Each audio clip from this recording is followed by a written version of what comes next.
Chers amis des éditions Le Jardin des Livres, bonjour, j'ai le grand plaisir de vous retrouver pour la sortie de deux nouveaux livres dans la collection Lingots d'or. Alors, lingot d'or c'est ça. En fait, bon, techniquement, ça c'est pas un lingot d'or, c'est un lecteur qui a très gentiment fondu, je crois à peu près un millier ou plusieurs centaines de pièces de 10 et 20 centimes.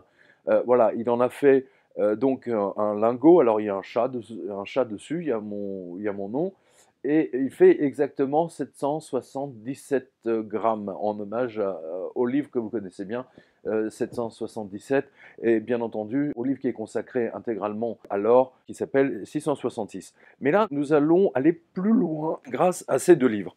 Alors, le premier, vous le connaissez, c'est Le Retour au Standard Or du professeur Antal Fekete, grand succès en France. Tous ceux qui possèdent de l'or l'ont lu de A à Z. Tous ceux qui vendent de l'or, enfin, du moins j'espère, enfin il y en a beaucoup en tout cas qui l'ont lu, parce que c'est l'indispensable pour comprendre ce qui se passe aujourd'hui dans le monde de l'économie. To my mind, gold is not an investment so much as it is insurance.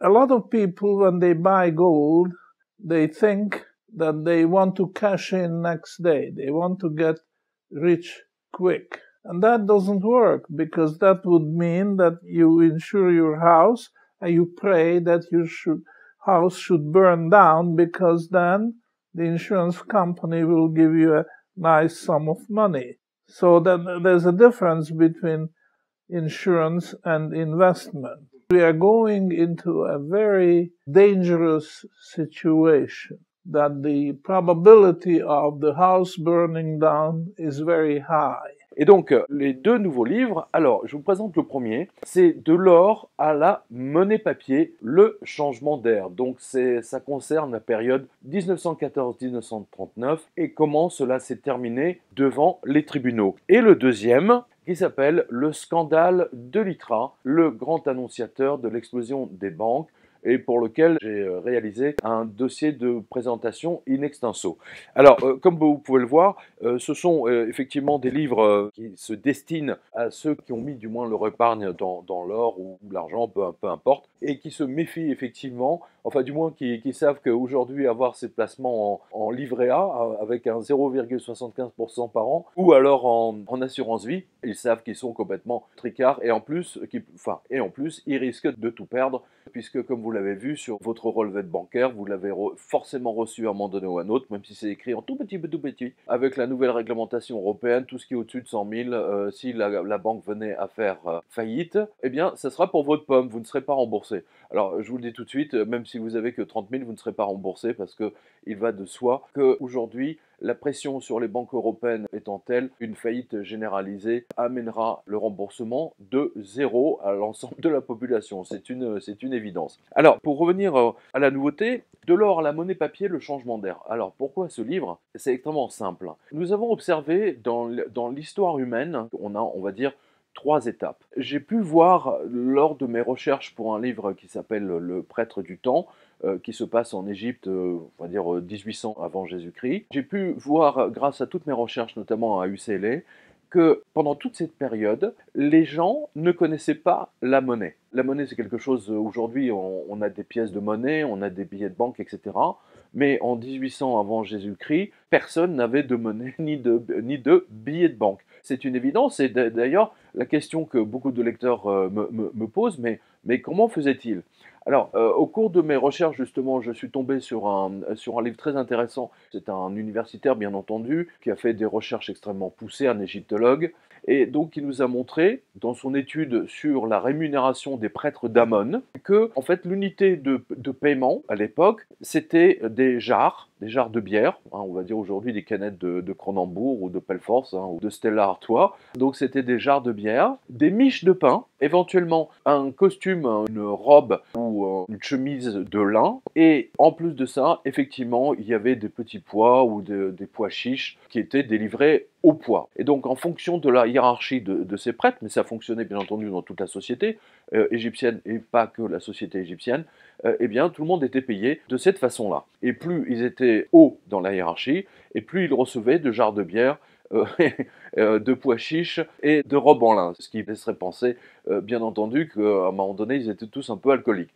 Mais il va de soi que plus ces gens, effectivement, étaient rémunérés en jarres de bière, et plus, justement, ils les redistribuaient à leurs domestiques ou en paiement d'autres services. Donc, ceci explique cela.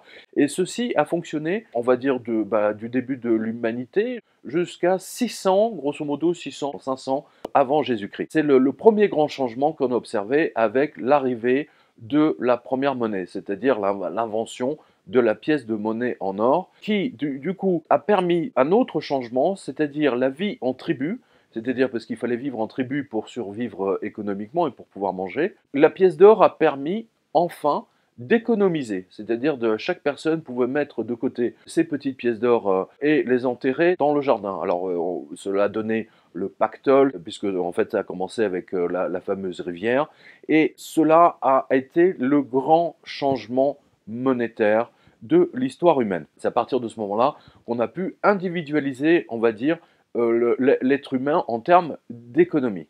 Et alors, donc, depuis 600 avant, grosso modo 600 avant Jésus-Christ, jusqu'en 1914, le monde entier a fonctionné avec la pièce d'or, le lingot d'or, pour les échanges individuels et pour les échanges globaux, internationaux, et même pour les paiements entre les États. Alors, bien entendu, il y a eu quelques petits changements, notamment vous le retrouverez avec deux livres d'économie que vous avez au Jardin des Livres, que vous connaissez certainement. Le premier concerne John Law, donc le dossier que j'ai pu faire pour le livre d'Adolphe Thiers, qui a montré donc que John Law a inventé le billet de banque, l'usage massif du billet de banque papier, celui qui a inventé la spoliation des retraités. Je pense qu'aujourd'hui, avec l'ère Macron, ça doit parler à beaucoup d'entre vous. La spoliation des épargnants, la dénonciation économique, parce que John Law a également inventé la dénonciation économique, c'est-à-dire dénoncer tous les agriculteurs qui ne voulaient pas accepter la monnaie papier qui ne valait rien et qui exigeaient pour le paiement de leurs poules, etc., des pièces d'or et des pièces d'argent.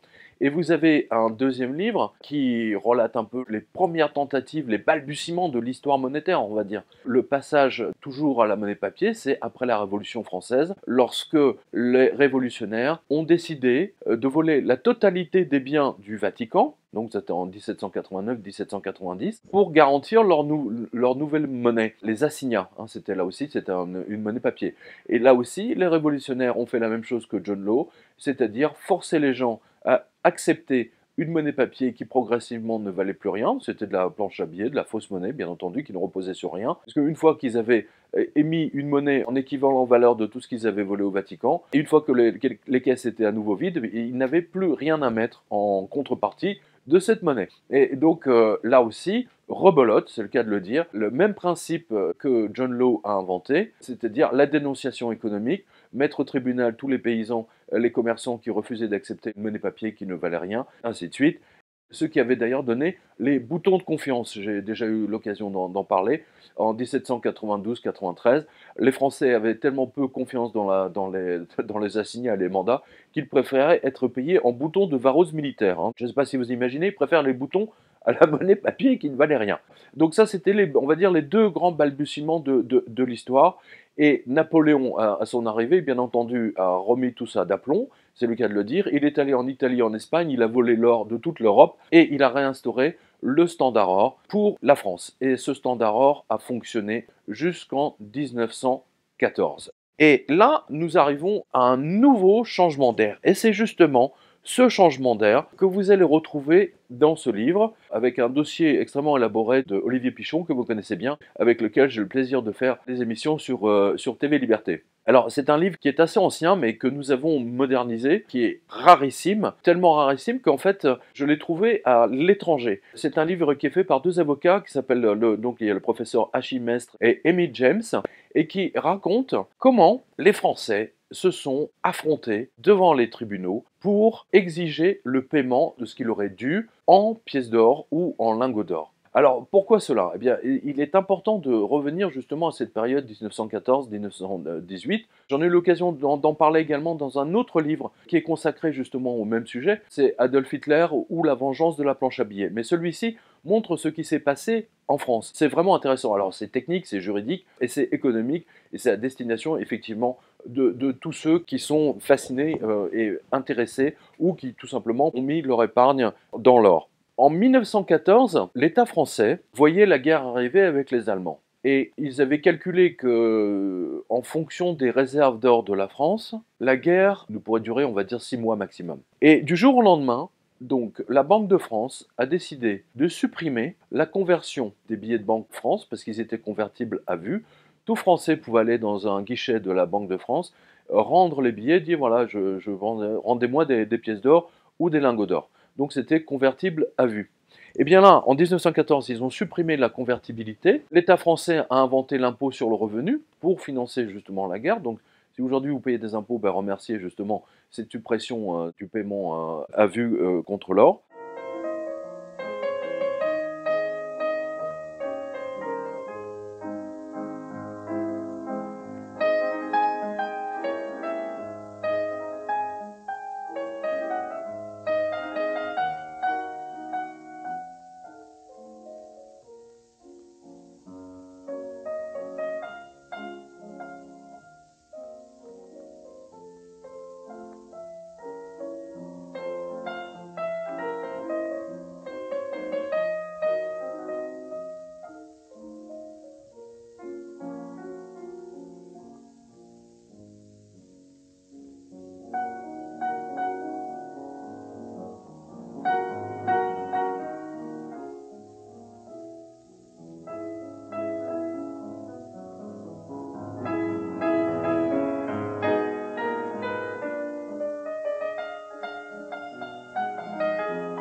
Et le gouvernement français a dit, à la fin de la guerre, nous allons revenir justement au standard or, comme avant. Hein. Il suffit, laissez-nous du temps pour gagner cette guerre.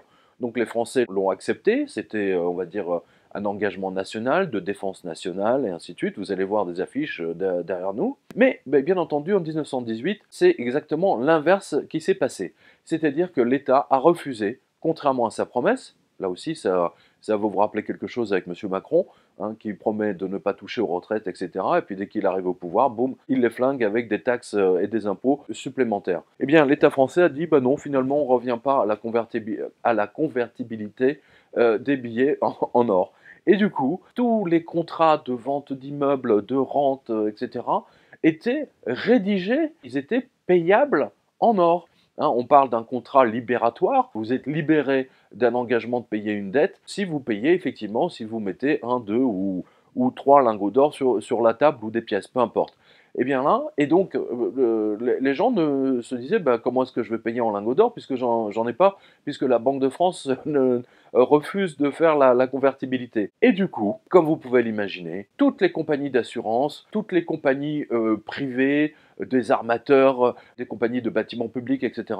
Ils se sont dit, ben non, nous, on a un contrat signé, etc., qui a été validé, on veut de l'or. C'était ces événements-là que Achille Mestre et Émile James ont abordé. Alors, je vais vous lire quelques extraits. Alors, l'affaire la plus retentissante qui sembla sur ce point marquer un progrès de la jurisprudence de la Cour de cassation fut l'affaire Compagnie d'assurance de la New York contre Deschamps, qui donna lieu à un arrêt de la Chambre des requêtes du 7 juin 1920. Il s'agissait d'une clause payable en or insérée dans une police d'assurance d'avant-guerre. L'assuré demandait à la compagnie américaine de lui payer en or la valeur totale. Alors bien entendu, il a fallu que le tribunal le tranche. Alors parfois il tranchait dans un sens et parfois dans l'autre. Il y avait beaucoup de contradictions. Mais pour vous donner une idée, imaginez qu'aujourd'hui, par exemple en 2019 ou 2020, la moitié des entreprises françaises se fassent des procès les unes aux autres pour exiger un paiement en or. C'est difficilement concevable et pourtant c'est exactement ce qui s'est passé. La France a prêté à la Turquie, à l'Autriche, à la Russie, aux États baltiques. Elle a aussi prêté aux compagnies de chemin de fer américaines et aux républiques sud-américaines.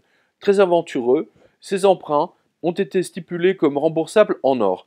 Ainsi, l'épargnant français se croyait protégé. Eh bien justement, il ne l'était plus parce que du coup, eh bien, toutes ces entreprises, à l'inverse, se sont dit votre État a abandonné la convertibilité en or, eh bien du coup, on ne vous paye pas en lingots d'or, c'est un temps pour vous. Quand même, il faut le savoir qu'à l'époque, les gens se réservaient ainsi le droit de ne pas accepter des billets de banque qui serait offert en paiement. Parfois, le paiement en pièces d'argent était lui aussi exclu. Alors vous voyez, le chat est passionné par le sujet. Euh, Bonjour Iris, bonjour ma puce. Ouais, voilà, bah, vous avez un chat qui participe donc à la lecture de ce livre et elle me fait des câlins. Alors, ce qui est intéressant, c'est que là, James et Monsieur Mestre, l'avocat Mestre, abordent également le sujet des Anglais, puisque Winston Churchill, lui, avait décidé de restaurer dès 1925 la convertibilité en or de la livre. Et du coup, bah, Monsieur Poincaré, Raymond Poincaré, qui était le président à l'époque, s'est retrouvé face à des problèmes économiques toujours liés au lingot d'or. Et c'est un livre juridique, technique, économique, mais c'est le passage d'une ère à une autre. Donc ça intéresse le chat, évidemment. Oui, ma puce. Bah oui, ils sont bons, le livre. Voilà. C'est un livre tout neuf, donc je sais pas, c'est peut-être pour ça que le chat se passionne pour cet ouvrage. Alors donc, vous avez d'abord le dossier de présentation du professeur Olivier Pichon. De l'or à la monnaie papier, le basculement d'un monde. Ensuite, vous avez la chronologie, alors ça c'est très très important, qui va de 1716 à 1939. Ensuite, vous avez une seconde chronologie, le Standard Or aux États-Unis et ses modifications sur le dollar par la Fédérale Réserve. Et ensuite, bien entendu, vous avez le livre des avocats Mestre et James. C'est la première fois qu'on a un chat qui se passionne pour les questions monétaires. C'est tout à fait extraordinaire. Ah, ma puce, oui. Bref, et donc vous voyez que lorsque un gouvernement, en fait, n'a plus d'or, lorsqu'il est complètement fauché, eh bien, il se venge sur les épargnants, il se venge sur les retraités, et ce livre est un écho fondamental à ce qui se passe aujourd'hui, en 2019, qui va se passer en 2020. Vous avez vu qu'un député d'En Marche, en mission commandée évidemment, a demandé à ce qu'une deuxième journée, à ce qu'on travaille, une deuxième journée de plus gratuitement pour les personnes à dépendance. J'ai toujours dit que la question qui pouvait se poser, c'est de savoir si nous pouvions continuer à travailler plus longtemps, si nous devons continuer à travailler plus longtemps, et dans quelles conditions. Je pense que certains d'entre nous peuvent travailler plus longtemps. Alors, avant, c'était pour les personnes à la retraite, maintenant, c'est pour les dépendances, demain, ça va être pour les handicapés. Bref, en fait, c'est un appauvrissement global de la population et c'est un faux prétexte pour inventer un nouvel impôt supplémentaire. En fait, il n'y a rien de nouveau à l'horizon, comme vous pouvez le constater. C'est-à-dire que nous arrivons effectivement à une nouvelle ère, et cette nouvelle ère, vous la connaissez, c'est ce qui m'a valu la censure, bien entendu, du journal Le Monde et d'autres, alors que maintenant, cette information-là est actée. C'est-à-dire que nous arrivons à une troisième modification du système monétaire, la suppression de l'argent liquide. Les banques, pour cacher leur faillite, veulent supprimer l'argent liquide de manière à modifier, à ce que leur bilan n'apparaisse pas totalement en faillite. En fait, c'est vos salaires qui leur permettent de continuer. Alors, pour vous donner une idée, aujourd'hui, on a recensé en Europe, je crois que c'est 2000 banquiers millionnaires. Alors, ces banquiers ne se sont pas enrichis avec leur propre intelligence. Oubliez ça. Les millions qui sont mis dans la poche, c'est votre argent. C'est sur vos comptes qu'ils se sont servis. Et c'est la raison pour laquelle toutes ces banques, bien entendu, sont en faillite. Hein. J'en parle depuis suffisamment longtemps, depuis 2008. Et cette nouvelle ère, ça serait le troisième grand changement, ça serait la suppression totale de l'usage du liquide. Alors, ça sera peut-être pas demain, ça sera peut-être pas en 2020 ou 2022, ça sera en 2030, peu importe, mais c'est là où ils veulent aller. Et donc, vous ne pourrez acheter des choses qu'avec une carte bleue. Même si vous voulez donner de l'argent de poche à vos enfants, à vos petits-enfants, eh bien vous serez obligé d'utiliser votre téléphone ou votre carte bleue sans contact, votre carte Visa, pour leur donner de l'argent, ou par PayPal, ou par je ne sais quel autre artifice. Et tout ceci, bien entendu, sous le faux prétexte de il faut lutter contre le blanchiment d'argent, etc.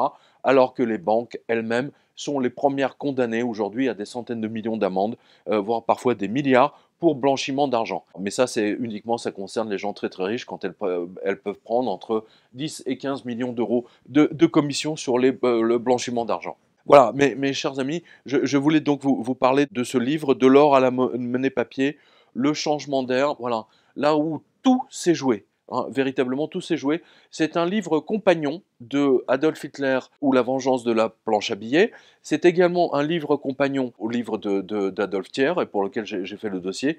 Et surtout, bien entendu, c'est un livre compagnon au livre de Andrew Dixon White, La crise financière française de la Révolution, qui vous montre là aussi l'usage de la planche à billets. Sachez que nous sommes exactement dans la même période. Et ceci va amener à un basculement global du système.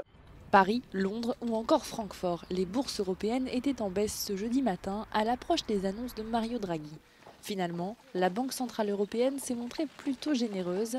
Elle repousse la perspective d'une première hausse de ses taux à la fin de l'année 2019. Autre surprise, une série de prêts avantageux pour les banques. Nous avons décidé de lancer une nouvelle série d'opérations de refinancement à long terme ciblées, débutant en septembre et se terminant en mars 2021. Chacune durera 2 ans.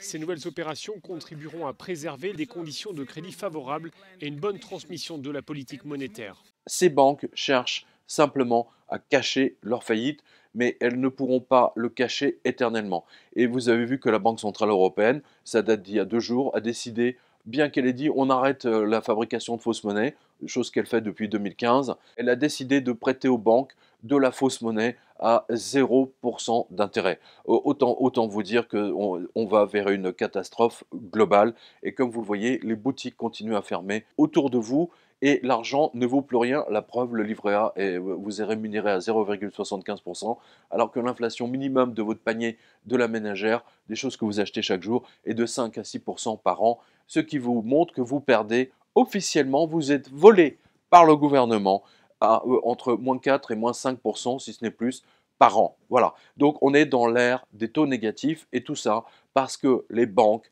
depuis 2008, impriment de la fausse monnaie en quantité astronomique, ce qui avait déclenché la Deuxième Guerre mondiale. Voilà.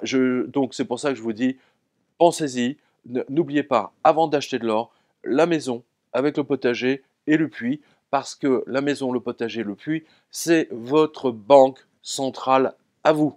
Mes chers amis, je vous remercie et je vous encourage à lire ce changement d'air parce que cela vous montre ce qui nous attend. Celui qui connaît le passé connaît le futur.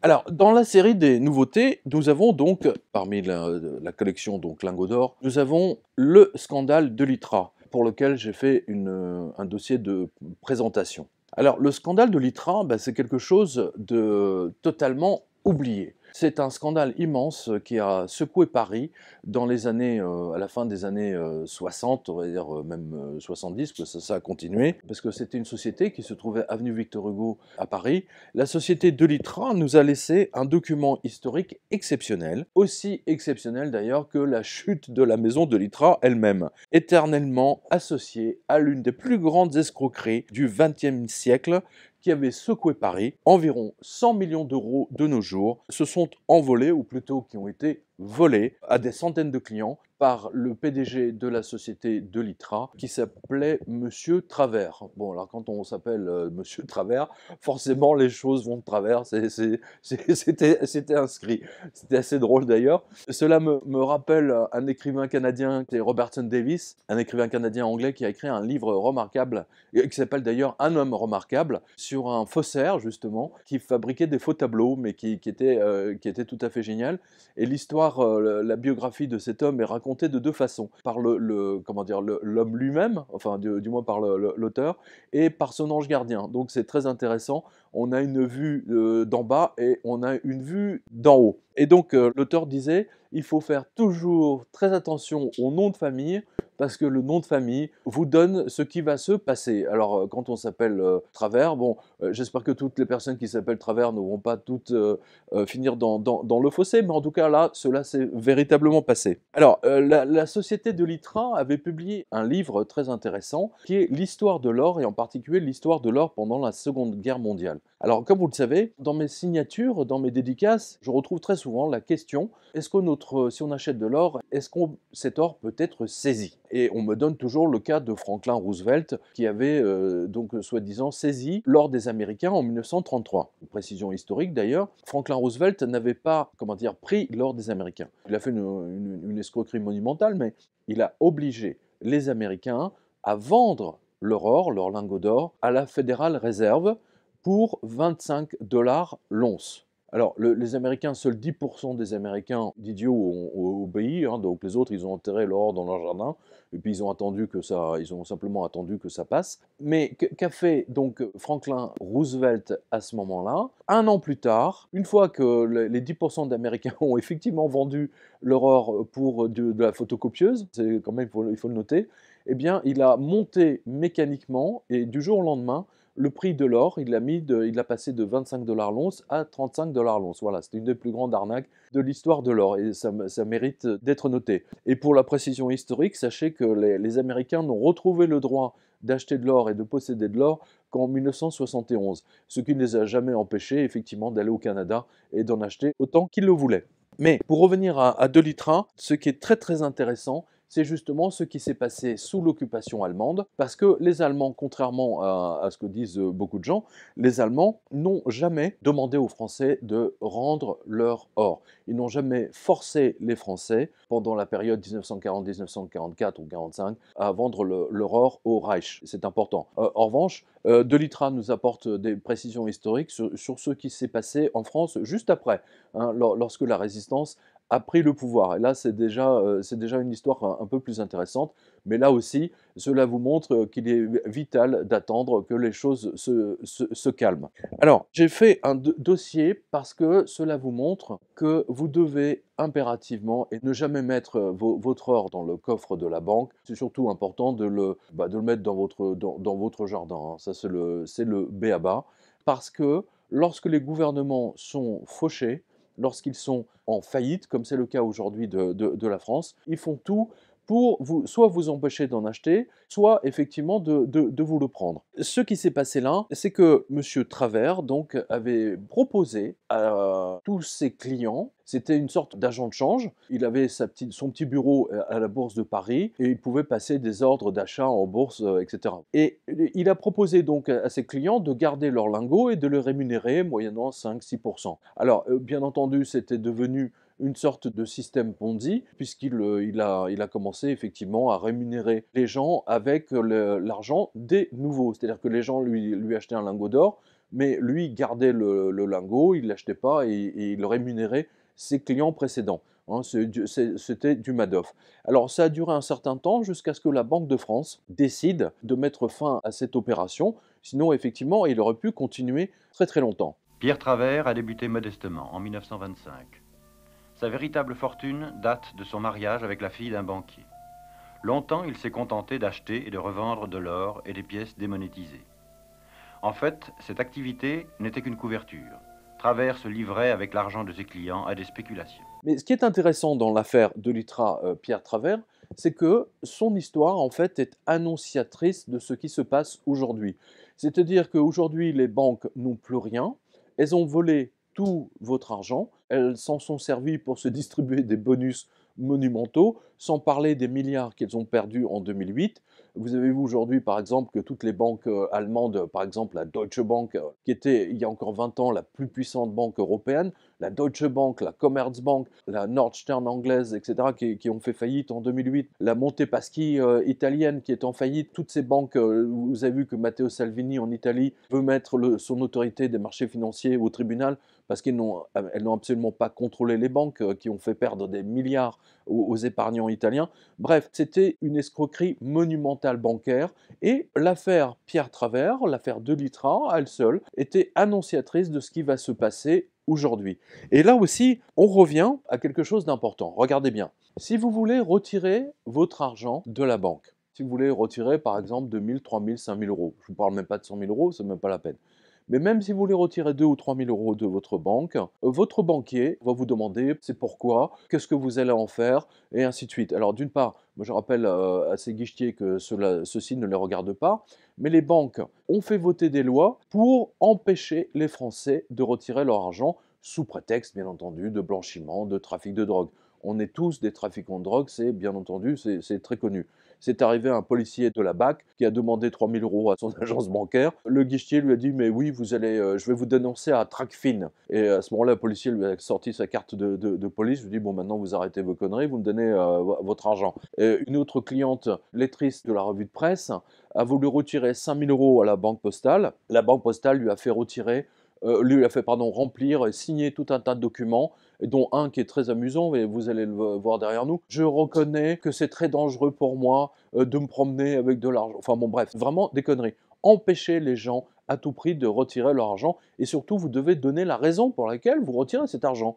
Et donc notre lectrice a dit, écoutez, j'ai voulu réaliser, parce qu'elle en avait assez, donc elle estimait que ça ne regardait pas la banque, ce qu'elle avait l'intention d'en faire. Rien que pour les provoquer, elle a dit, mon fantasme c'est de faire l'amour avec mon mari sur des billets de banque. Voilà, c'est ce qu'elle a marqué sur la feuille que vous allez voir. Cela vous montre le cynisme absolu des banques, et en particulier de la Banque Postale ou du Crédit Agricole, et j'en passe, et des meilleurs. C'est une faillite cachée. De la même façon que le scandale de l'ITRA était une faillite cachée. Et les deux sont liés, parce que, bien entendu, tout ceci est lié à leur possession d'or. Vous avez vu que les banques centrales de Chine, de Russie, du Kazakhstan, de tous les pays d'Asie ne cessent d'acheter de l'or en permanence. Ce ne sont pas des blocs de béton, mais bien des lingots d'or et d'argent éparpillés sur cette piste enneigée de l'aéroport de Yakoust, en Sibérie. Cette cargaison précieuse se trouvait dans un avion quand l'une des trappes a été arrachée au décollage. Résultat, 172 lingots dans la nature, soit 3 tonnes de métaux précieux d'une valeur de 97 millions d'euros. Les autorités locales sont immédiatement parties à leur recherche et toute la cargaison a été récupérée. Mais en France, on vous explique que l'or n'a aucun intérêt. Bien sûr, ça n'a aucun intérêt, donc on nous explique à ce moment-là pourquoi la Banque de France garde encore ces 2000 tonnes d'or dans ses coffres sous la place des Victoires. Ou alors qu'on nous explique pourquoi la Banque fédérale américaine a construit Fort Knox pour garder l'or que Franklin Roosevelt avait obligé les Américains à vendre. D'ailleurs, pour la petite histoire, cet or ne vaut rien. C'est de l'or 14 carats, donc c'est même pas de l'or de banque, puisque l'or de banque c'est du 22 ou du 24 carats en règle générale. D'ailleurs, vous retrouverez dans le livre 666 comment la Banque fédérale américaine a essayé d'arnaquer la Bank of England, la banque centrale anglaise, en lui fournissant des lingots au praliné. C'est un peu comme si ce lingot, qui pèse son poids quand même, ce lingot qui est fait d'une centaine, je crois que c'est 400 pièces ou 500 pièces de 10 à 20 centimes, donc fondu. On essaie de donner ça à la Bank of England en lui disant non, c'est de l'or, monsieur, vous inquiétez pas, mais surtout ne vérifiez pas. Mais le problème, c'est que les essayeurs de la Bank of England ont testé effectivement l'or de tous les lingots venant des États-Unis et ils se sont rendus compte qu'ils essayaient de les arnaquer. Vous retrouverez tout ça dans le livre 666. Vous allez voir, c'est une du Parisien libéré de l'époque, gigantesque trafic financier, découvert, mandat d'arrêt contre Pierre Travers, président de la société de l'ITRA, etc. Et juste en dessous, regardez bien, parce que le Parisien pourrait faire une banque en faillite, les patrons des banques arrêtés, parce que regardez bien, montant des retraits limité à 50 €. Alors ça, c'est une agence de la Banque Postale. Je vous prends, mes chers lecteurs, spectateurs, tous à témoin. Imaginez que vous allez chez votre boucher, vous lui demandez, je sais pas moi, 3 kilos de steak haché, et que le boucher vous dise, ah non monsieur, vous êtes limité juste à 50 grammes, comme vous pouvez le voir sur cette photo. Vous direz, ça n'a pas de sens. Ben voilà, c'est exactement la même chose. Les banques aujourd'hui sont en faillite, et pour bien comprendre, comme je vous l'ai dit tout à l'heure, pour bien comprendre le futur, il importe de connaître le passé. Alors, je vais vous lire quelques extraits. La Banque de France, cédant de l'or à guichet ouvert et à prix fixe, on vit de longues files se présenter rue de la Vrillière pour échanger des liasses imposantes de billets contre des lingots de 12 kilos. Certains jours, un service d'ordre dut être mis en place pour discipliner les impatiences. Alors vous voyez, ça c'est une époque où la Banque de France, effectivement, remplaçait tous les billets de banque par des lingots d'or. Les barres achetées à la banque par ces professionnels furent débités et vendus en lingots d'1 kilo et quelquefois moins. Chacun put ainsi se constituer des réserves d'or en fonction de ses moyens. C'est pour ça que je vous parlais du boucher tout à l'heure. Vous voyez, on retrouve un petit peu le même vocabulaire. Les barres furent débitées et vendues en lingots d'1 kilo, donc elles furent découpées en tranches. Alors, un autre extrait. Le calme se maintint jusqu'à l'invasion du territoire et même encore pendant l'Exode. Paris était vide, et sauf peut-être sur la Côte d'Azur ou à Vichy, il était difficile de changer des billets étrangers ou de l'or en province. Néanmoins, à Vichy, fin juin 1940, on relève des cours de 800 25 francs pour le Napoléon, 1000 francs pour le souverain et 200 francs pour le dollar or. Ce n'est guère qu'après l'Exode, la bourse étant restée fermée jusqu'au 14 octobre 1940, qu'apparurent des primes plus importantes et vers le mois de novembre 1940 que le Napoléon franchit le cours des 1000 francs. Un autre extrait. Dès 1941, les Allemands exigèrent notamment la livraison des 198 tonnes d'or déposées à la Banque de France par la Banque nationale de Belgique, et après avoir saisi et bloqué l'or trouvé dans les coffres-forts privés des banques, ils recherchèrent avidement les barres et lingots sur le marché noir où ils étaient les plus gros acheteurs. Donc vous voyez qu'ils n'ont pas volé, ils les ont achetés, tout simplement.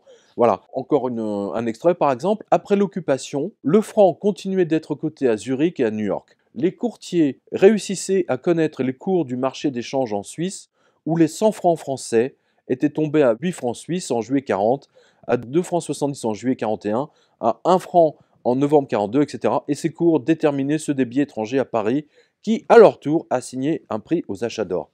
Alors, en effet, ce qu'il y a de formidable dans ce livre, c'est que vous avez, à la fin, vous avez un historique des cotes. Alors ça, c'est un véritable trésor. Cela vous montre quoi? Je vous rappelle, j'en ai déjà souvent parlé.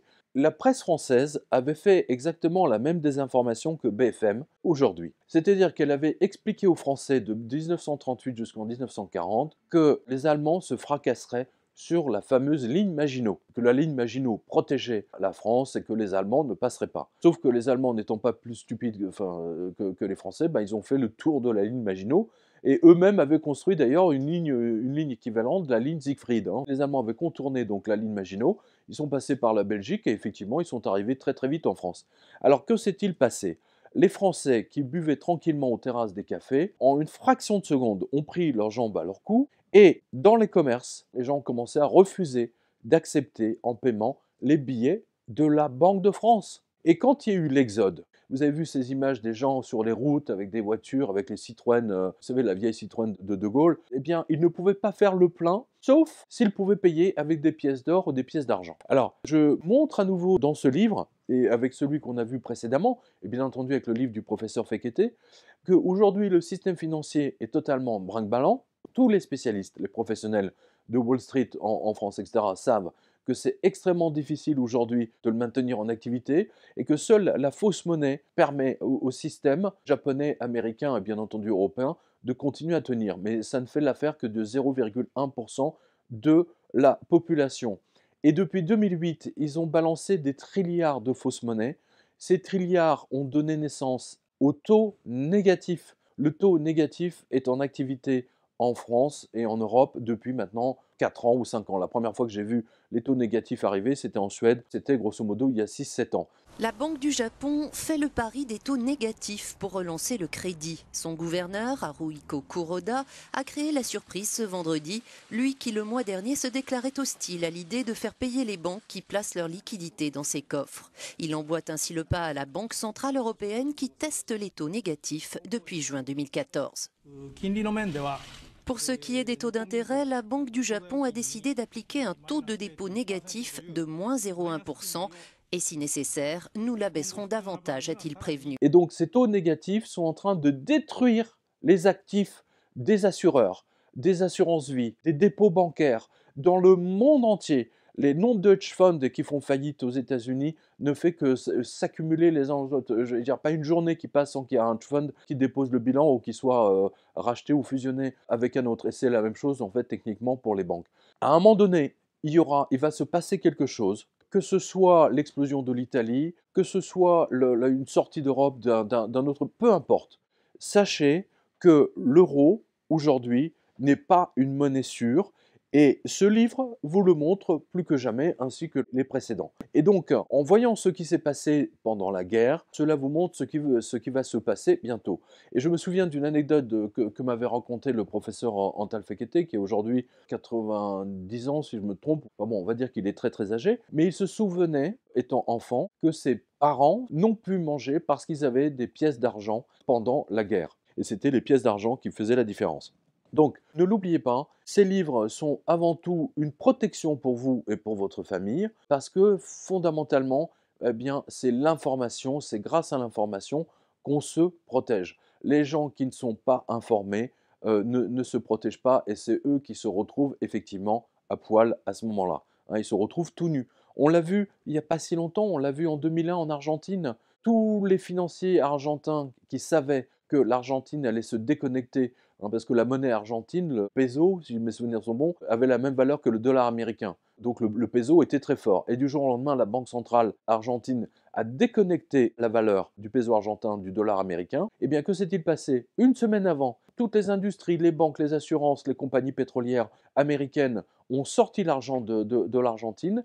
Et un lundi matin, les Argentins ont découvert que toutes les banques étaient fermées. Et les bourgeoises argentines étaient obligées de vendre leurs tableaux, leurs vaisselles, leur argenterie, et parfois même se prostituer dans les rues de Buenos Aires. Des scènes de pillage, parfois très violentes, et même un président obligé de démissionner et de s'enfuir par hélicoptère. Le 20 décembre 2001, face à une crise économique sans issue, l'Argentine se déclare officiellement en faillite.